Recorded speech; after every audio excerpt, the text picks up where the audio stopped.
On the nod! On the nod! On the nod! On the nod! On the nod! On the nod! On the nod! On the nod! This is Brackett from On the Nod. I'm here today with Miguel from Teenage Bottler Rocket. And let's get going. How are you doing How's it today, going? Miguel? I'm fantastic. Thank you. Yeah, cool. Now, one of the things I'm always curious about with bands is your origin story, like how you guys got together and became a band, pretty much. Yeah, absolutely. So, um, I'm a little younger than the other guys, and so Ray and Brandon, um, all of us grew up in Laramie, Wyoming, and they were a few years older than me, and they had a band at the time called Homeless Wonders around when I was in like junior high school. That was sort of like the local like, oh, here's a cool punk band, and it's from our town, right? And so, um, as I became like sort of this punk teenager, the guys kind of took me under their wing. And so when their band Homeless Wonders broke up, Brandon grabbed me and he was like, "Hey man, Homeless Wonders out, Teenage Bottle Rocket in." And I was like, "Whoa, what does that even mean?" And he uh he showed me this logo that they had been putting together, which is the logo we still use today. It's the like skull and cross rockets, and Right, and Ray and Brandon kind of built it, from that forward. So the idea was, Homeless Wonders had kind of started as kind of this like Screeching Weasel type kind of pop punk band, but over the years, as they'd got into lots of other music, like particularly Fugazi, it got kind of a little more experimental and a little more weird, right? Which right, isn't a bad thing, but I think with Bottle Rocket, they wanted to take it back to basics, and so like Ramones were a big inspiration, Screeching Weasel, and a big part of it was like, the bands that we really love, you you know it from just a logo. Like it doesn't even have to be their name, you know what it right. is, like Screeching Weasel, Ramones, Descendants. And so it kind of got built up that way. And so they started the band. Like I said, I'm let me think. I'm like 6 or 7 years younger than Ray. But so they start the band and they started going on tour. And at this point, I'm still in high school, so I can't really do anything. But like right when I turned 18, they started bringing me out, um, just to sell T-shirts, and I happened to have a van, right? And so around that same time, Cody, who's also from Wyoming, from a smaller town called Newcastle, and who had played in this band called the Lillingtons for a long time that we Oh, all knew and were friends with, joined Teenage Bottle Rocket, at first just to fill in for a tour because one guy couldn't do it, and by the end of that, kind of full time, right? And so um, I started, as I mentioned, I'm 18 on the first tour. wow. And I turned 19, right? And we realized that just last month I had my 39th birthday on tour with Teenage Bottle Rocket. So it's been a solid Oh, 20 wow. years. Yeah, that's Of crazy. yeah, Wow. yeah, So you've kind of like grown up with the band in a way. but most definitely. And Yeah, especially growing up in Wyoming, like it was kind of boring, right? And so if you wanted right, stuff to do, you kind of had to make your own fun, and also, us kind of being, punks or a little bit weird, or we all kind of gravitated toward each other. And so, for me, Ray and Brandon, were always really kind of like big brothers for me. And right. so, eh, you know, um, it's just been such a huge, crazy part of my life, which at the time, when I was 15 or 16, and Brandon grabbed me and was like, "Homeless Wonders out, Teenage Bottle Rocket in," I could have never imagined all these years later, you know, Yeah, all the things I would have done because of Teenage Bottle Rocket. right. Definitely. So now I know people call you like guys Ramones core. Would you agree with that? Yeah, definitely to some extent for sure. Like I Mhm. think that especially when it was first getting started, it was like blue jeans, leather jackets, Chuck Taylors, three chord Nice. songs, and just like really strip it down as much as possible. Um, obviously, give it a couple decades and anything's gonna evolve it to some level, and our songwriting has changed a bit, but it's always still really kind of rooted in, you know, this nod to like the really simple melodic music that we all grew up loving, right? So yeah. Right. So, let's talk about some of your inspirations during this time period. Like, what were you listening to when the band was getting together? Yeah, I mean, at that time, like I said, obviously a lot of Ramones and Screeching Weasel, but also, you know, the kind of the big three of punk in the late 90s, early 2000s, right? So Lookout Records, Epitaph, and Fat Records, and those three labels could kind of do no wrong at Right. that time for us, right? And so obviously loved No Effects a lot, Descendants, um, and and back then it was really like punk, like especially in like sort of this cowboy state, and that was all we listened to, which nowadays it's strange. I come home from tour and I find myself listening to a lot of country music, which like 20-year-old me like Oh, fucking hates or whatever, but right. but and a lot of just like mellow sort of like mantras or like pop music with my daughter or whatever it might be. So that has changed, right? Um but the again the foundation and the inspiration was always, you know punk and particularly like simple and melodic. um we never really wanted to have like a lot of breakdowns or screamy kind of heavy parts or whatever, but we Right. did want it to be like energetic and Oh, well, you got that for sure. yeah. Well, you kind of answered the question, but I was going to say, what are you currently listening to now? Yeah.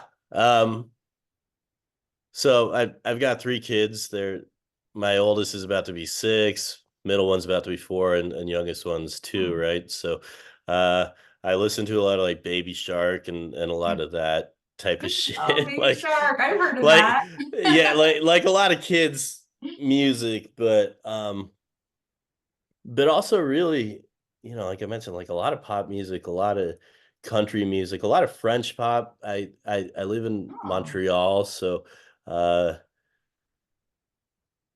like Cor de Pirate is one I find myself listening to a lot lately, or like Sierra Ferris, Morgan Wade. Uh my daughter and I kind of meet at like Taylor Swift, Katy Perry type stuff. Like oh, it's kind of really? like we can both listen to that. Where like some of the other stuff she wants to listen to, like I just can't do, or like if I want to put on like Cannibal Corpse or Power Trip, she thinks it's like scary, but Oh, like that's cute. yeah. But it's not to say I entirely don't listen to punk anymore. Like there's definitely a lot of punk I still love. There's a band from Holland called Giant Eagles that I super love, and Frenzal Rhomb from Australia. There's always things kind of coming out to keep my attention. Um, Right. but like I said, a little quieter at home and a Right. little louder on the road, right? Well, that's to be expected for sure, having three kids. Yeah, Definitely. Now, what would you say is probably like a favorite time that you had on the road touring? definitely. I mean, we I always love going like new places, which at this point, BOTTLEROCKET, I think we played something like 38 or 39 different countries and 6 Oh, continents. So wow. so we're running out of new spots, but I definitely remember it was 2007 or 2008, like the very first time we showed up in Japan Oh was wow. such a surreal, like, how did these four kind of these four idiots from Wyoming with their stupid little band like find themselves in Tokyo, right? And Wow. since then, Japan's kind of a more regular stop. We're lucky enough to get to go there every few years, but I really remember like that first time being over there, and it's a trip. It's completely different than anything we'd ever known, and um, so I have a lot of those types of memories with the band, like the first time we did this, the first time we did that, when we first signed with Fat Records in like 2008, let's go with that. I remember calling up my dad, and like I was crying. I was just so happy, and Oh, and even even our parents kind of understood like what that meant to us, with big deal. Yeah, just because they'd grown up, or they'd seen us grown up talking about this shit all the time. Um so definitely a lot of those uh the first time things happen are always special. for sure. Yeah. Definitely. I can imagine, it's going to as many countries as you've gone to. I mean, you must have some crazy experiences. Most definitely. And I mentioned I always like going like new places, but Mhm.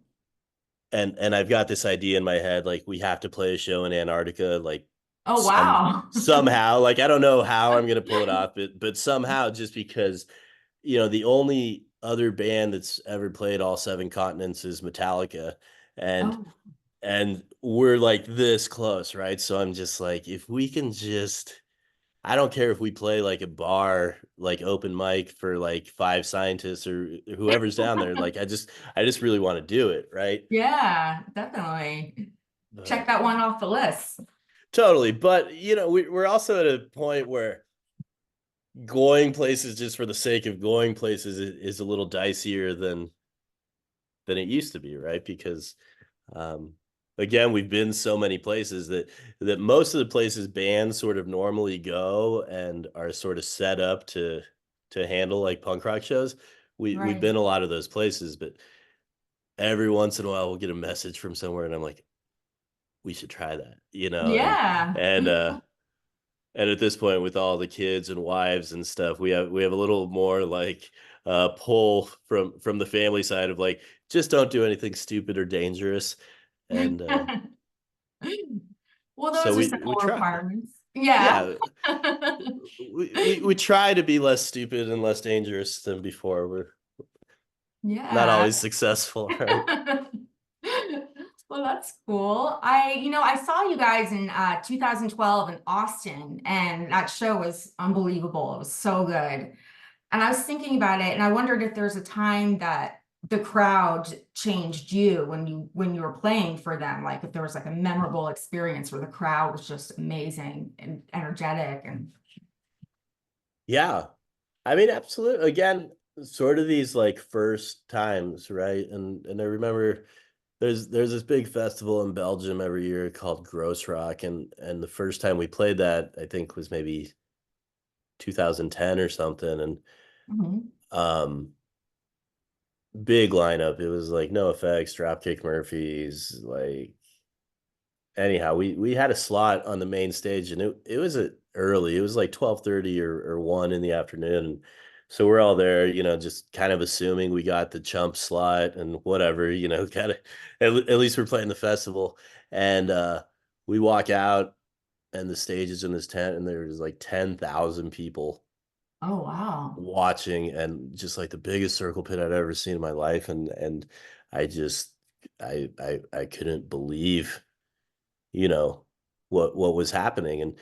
And so again, there's a lot of these first kind of like, holy shit, like Yeah. moments. But more recently, what I'm noticing is, we'll run into people, and they'll say something like, "Oh, I've been listening to you guys since I was 6 or something. Like, you guys are my dad's favorite band." And now it's like, adults, like college students or people with jobs, like, right? Yeah. Who's and so it's sort of the perpetual joke of teenage bottle rocket is like,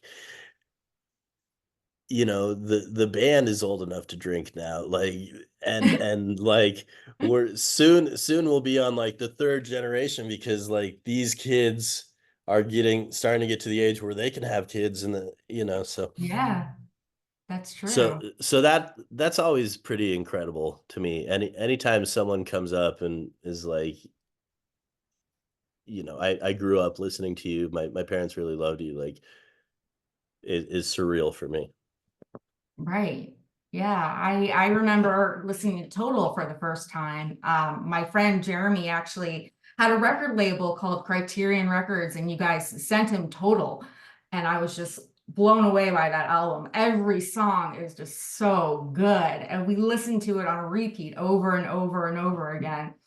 And I was wondering, do you have like a favorite album or anything that you've referenced a lot throughout the years? Definitely. So,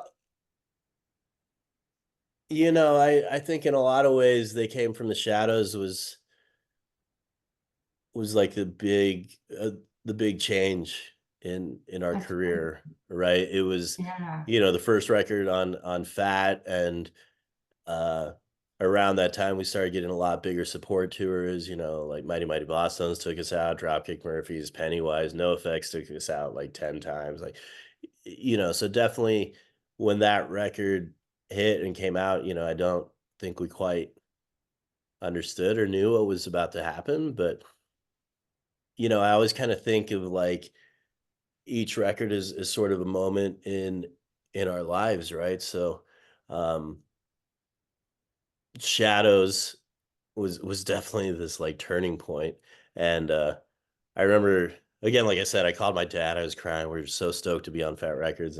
And we got the records in the mail, and we like opened up the box, and we're just like drooling over the like green vinyl, and it says Fat on the side, and we're looking at the spine, and it says like Teenage Bottle Rocket. They came from the Chihuahuas, and there was a fucking typo on it. Oh no. And we were all like, "Oh shit," like so devastated, right? And but now, like, I still have a few copies that say Chihuahua, because like the represses were all fixed, right? But That's yeah, great. definitely. And I love the different records for different reasons. Like Success, our latest full length. I think that's some Yeah, of the best songs we've ever written. But or Stay Rad, like the timing of that record. My first kid was just a baby, right? right. And or of course, like Tales from Wyoming, the last record we did with Brandon before he passed away, like that's got a really special place in my life. And also, that record we did on Rise Records, which is like a subsidiary of Sony. So it was kind of the first time having like this major label like budget to play with, Yeah, and the first time like our band ever like hit the Billboard charts and all this stuff. So that was also a really exciting thing. But yeah, I think Shadows is probably the most sort of career defining record, I think. yeah. Very cool. That's a great album for sure. And the fact that, like you said, it was your first album on Fat Records, that must have been so just incredible for you guys to see that. Um, I was wondering, now this is kind of a personal question. Your song So Cool, is it about friends or a relationship? Do you remember? Because I this song and me and my friend Jeremy, we always think it's about two friends that are just like best buddies. And I never knew if it's supposed to be about a relationship or if it was supposed to be about friendship. You know, Cody always kind of comes with these like weird sort of like hidden meanings. Like I remember there was some Lillington song and back in the day, and we were like, "Oh, like who's that about?" And it was about like Tiffany Amber Thiessen from like Saved by the Bell or something. It was Oh, sort of, you really? know, and I think a lot of the songs on Total were sort of like that, where it was like a loose love song, but it wasn't like very particular, or if it was some like pop culture reference that none of us really understood. So Right. I'm pretty sure it's about a girl, but I might be wrong. I was just curious. It's just I've been wondering ever since 2006, so I had to ask you. Yeah, Now, is there like a favorite place that you've played? I mean, you played all over the world. I didn't know if there was one spot in particular that you'd like to play again or come back to. definitely. I mean, again, kind of these firsts, right, or whatever. But I remember the first time we made it down to Argentina. Um, we uh we land in Buenos Aires, and all of us like breeze right through security except Chuka, because he's Canadian, and apparently he needed a different visa he didn't have. Anyhow, we're all stressed, like, ah, shit, here we are, sold out show in Buenos Aires, and maybe we're not going to get in. But he finally got through. Immediately they take us to like some radio show, and we're still like, this is weird, I don't know what's going on. Yeah. And we start playing the show, and it's just a fucking circus. It was so rad. And they do this thing a lot in South America where like if there's a guitar lead going on or something, the crowd kind of chants and sings it. And so Mhm. like we could hear them like chanting like the Skate or Die lead like louder than we could hear our own amps and stuff, which so Argentina for sure kind of has one of those spots for me. You know, I also always love, like I said, Japan, Australia, Spain. Wow. Um, you know, we're lucky to kind of, you know, we get to go a lot of places, and most places we go, we can draw a couple hundred kids, you know. So Yeah. we definitely don't take that for granted. Um, Very cool. I should Yeah. also add Denver real quick, because it was like sort of our hometown ish. Oh, It really? just like Denver's 2 hours from Laramie, so it was like the closest like major city to us, and so we would play there a lot. And just a couple weeks ago, we headlined the Summit Theater over there, and it really felt like this. I don't know, this culmination of our entire fucking career. Like, you know, here we are going from playing like the small dick club in town that nobody cares about to like headlining like the Summit, which is a rad big room, and such a good crowd. And so, you know, we feel a lot of love there, and a lot of like kind of being embraced as you know, hometown ish, like Yeah, everyone, yeah. So that's very cool. Now how long would have you been playing music yourself? uh pretty much my whole life. My mom, she was a really musical person. She, you know, she sang in the church choir, and she played piano her whole life. And um so we always kind of had music around. And I want to say they got me my first guitar in first or second grade. Oh, um so I took some lessons around that age, and then um fifth or sixth grade I started playing saxophone. I did that up until I dropped out of high school or whatever. But eh, yeah, I started my first punk band. I was 13 years old. oh my gosh, Um, that's young. Wow, impressive. yeah, we and I didn't have an electric guitar or anything, and my parents were kind of like, I mean, you can get one, but you're gonna have to pay for it. And so uh I don't know how much I can swear on the show.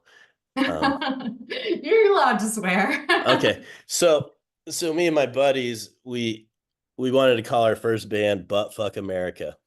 And you know, a bunch of 13-year-old boys, like we thought like, You yeah. thought that was cool.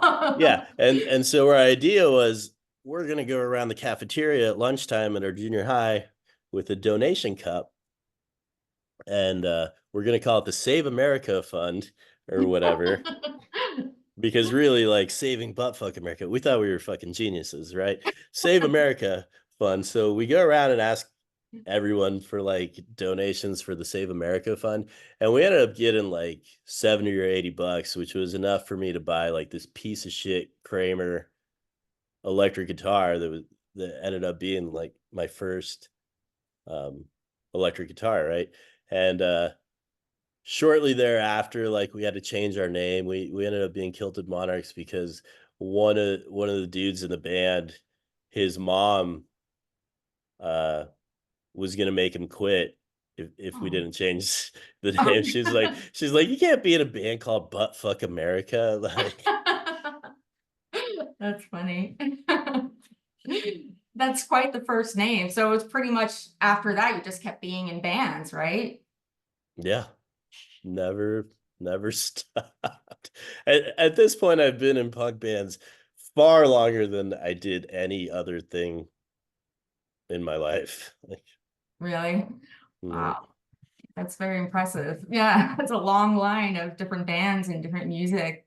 Now, do you guys split up writing songs, or is there generally one person that writes them, or how's your process? So Cody, Ray, and myself, uh, all write songs. Mhm. For the most part, Ray writes a lot of the songs that he sings, and Cody writes a lot of the songs that he sings, and then I'll write a handful and I'll kind of send them to whoever I think might better sing them. But this last round of demos we're working on, I sent one to Cody and was like, "Hey, redemo this except with you singing." And Cody's like, "No, you sing it." And so we have a demo going around of me singing it, and Ray and Cody are both like, "Actually, it sounds really good with you singing it. You're gonna do it." So maybe the next record I'll have a song I both wrote and sang, but typically if I write a song, it's with Cody or Ray in mind, and we all kind of have our own, I guess, little systems um, on how we demo because we're pretty spread out. Like I said, I live in Montreal. Our drummer lives in Alberta. Cody lives in Denver, and Ray lives like near Fort Collins, Colorado. Oh, So wow. um, we all kind of demo at home and then just email it around, which is quite different than I remember way back in the day. Cody calling Brandon and Brandon putting him on speakerphone, and Cody would just kind of sing a song like with his acoustic guitar. Right. And that was, but now it's garage band computers, that kind of thing. Ray's got like a studio at his house, so he full on like busts out the drums. He's got his son Milo plays drums on a lot of the demos, and Oh, we just sort of wow. bounce him around that way. Yeah. That's cool. That's an interesting process. Now, would you say a lot of the songs are based on real life, or where do you pull your inspiration from when you're writing? Yeah. um I mean, me myself, I find myself writing a lot of songs. It's either about my wife, Oh, my kids, or about something totally stupid. And so like, for example, I wrote a song called I Never Knew, which was just, about my wife, and Cody sang it. It's on Stay Rad, and we had a song called Olivia Goes to Bolivia, which ended up on a 7-inch that my daughter's Olivia, right? But then oh, on the last record, I wrote a song called The Squirrel, which literally just came about because like pandemic time, I was just sitting.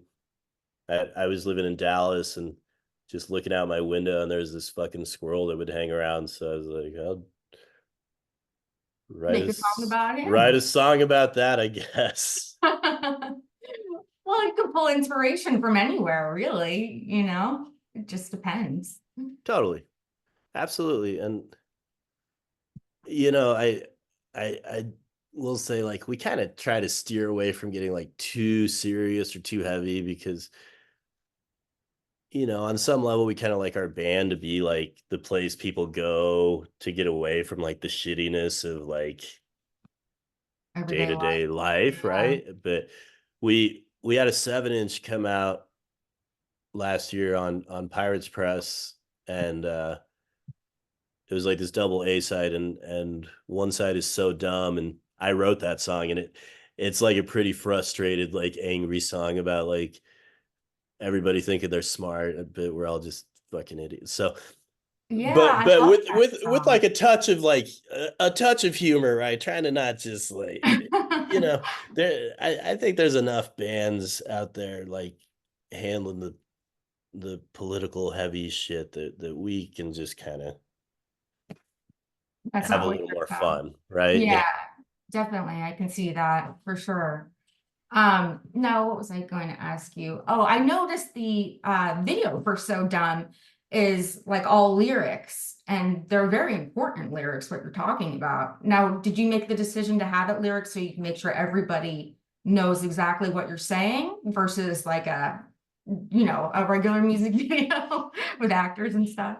You know, so we got this buddy Caleb in Alberta, and he's like this amazing like animator, and he had done a music video for uh Ghost Story, which was on Success, and we just fucking loved it. So I hit him up and I was like, "Yo, we got the 7-inch coming out, but we're kind of on a time crunch. Like you know, what do you think? What can we do?" And so that's kind of where the lyric video idea came up. Like there wasn't really enough time to do like this full thing, but he's like, I've got this really cool idea for a lyric video, and then like in the middle we'll do this animated thing with this eh, guy slipping on his own brain, and I was like, that's awesome. And that's kind of how it came about. The original idea was um there was going to be that, and then for the other side of the 7-inch, So Stoked, there was going to be kind of a similar video, but it was going to be all analog instead of like animate. But that that never came to fruition. We have a tendency to like take on very ambitious um undertakings, and we give it the old college try, but we we we don't always quite make it to the finish line. Like for Six Sesh, the idea was, let's do a music video for every single song on this Oh, record, and wow, I think we ended up doing like 7 or 8, which is a that's a lot of lot. music. Yeah, but wasn't 14, but still. So Yeah, that's more than I think most people do for an album. That's impressive. yeah. Very cool. Now, how many of you guys are skaters? Because I know you write a lot of songs about skating in particular. At this point, just Ray. Um, Were you ever a skater? I skated a little bit in like junior high and high school. I wasn't ever like that good at it, so I kind of gravitated more toward like BMX bike and like freestyle riding. Right. Um, but I could ollie, I could like get around, and at some point, like I just kind of stopped all of that, like, and again, pandemic. At some Yeah. point, I was just like, all right, I got to do something, and Teenage Bottle Rockets like loosely sponsored by Pal Peralta, and Oh, um I hit them up during the pandemic. I was like, can you guys send me like a skateboard or whatever? So they sent me like this full deck. nice. Whatever, for whatever reason, I was like, I'm gonna get on a skateboard for the first time in 20 years. And not the first time in 20 years, but the first like sober time in 20 years. Like Ray and Cody would always joke, like, if you see Miguel on a skateboard, like he's fucking wasted, and like be careful. But Move out of the way. but so Pal sends me this like ripper skate deck, and I'm like, I don't want to do anything crazy, just like skate around the neighborhood with my dog, and you know, got decent at doing that. And then about a week in, I was like, I'm gonna go just a little faster. and I wrecked so hard. I just Oh, ate ouch. I just ate fucking shit, and I like ripped up both my palms and my knee, and like just Oh, like blood everywhere. And my wife, she was like pregnant with our second kid at the time, and I come home just like defeated, bleeding, and she's like, "You're fucking stupid, right?" And but then I was like, no, no, no, no, like I gotta get back on this thing like right away, otherwise I'm not gonna skate for another 20 years. And so the right. next day I like jump back on it, and I make it like 30 feet away from my house. Eat shit again. Same three spots, both palms, my knee, blood everywhere. And then I was like, all right, I should just quit. It's not working out. Yeah. Now, what were you like growing up? Were you like a bad boy, or were you a class clown, or just pretty much an average kid? Yeah. Um, and it's interesting, I think, looking back at it now, because like as an adult, um, I I was diagnosed with ADHD, right? And so Right. a lot of times it's kind of something that people figure out when they're a kid, not Mhm. me. But as I look back now with that, I can kind of understand like some things about me. So like I was like really good at school, always got really good grades, but also like uh kind of didn't care about it, right? And Mhm. uh and so it was always sort of this like, you know, do this really fast so I can fucking move on and do something I'm more interested in. And um constantly doing stuff like showing up back home with like a safety pin through my lip or something, or like part of my head shaved and the rest dyed pink or something. My parents, bless their hearts, like really tried to be very supportive and understanding. But Well, that's cool. as that, it sort of started as like a controlled chaos, but I think as I became a teenager, it kind of um started getting in a bit more trouble, like drinking, doing drugs, and hanging out with girls, and just like sneaking out of the house. And but still I would do really good in school. So there was always kind of this counter fucking balance, right? And now with three kids of my own, and especially like one kid who super reminds me of myself, I sit and I worry about the day that they're all going to be teenagers. Oh, I bet. Cause yeah, cause I think, honestly, like I think I was a pretty sweet boy. I think I just had a lot of energy, and probably hard for my parents to like focus me, or but I was pretty sweet, and I was always like really close to my sister and stuff. But it turned at some point, right? And and again, I can see now, like with this lens, like in a way, like being the way I was, like took me really far in life, right? And um, but also like I caused a lot of problems for myself that I didn't necessarily need to do. So I think about that a lot. I think about like, well, what if one of my kids ends up like, also having ADHD or something, like, how do we nourish the like good driven aspects of that without like the unfocused fuck up, like test Yeah, boundaries part. So we'll uh, see.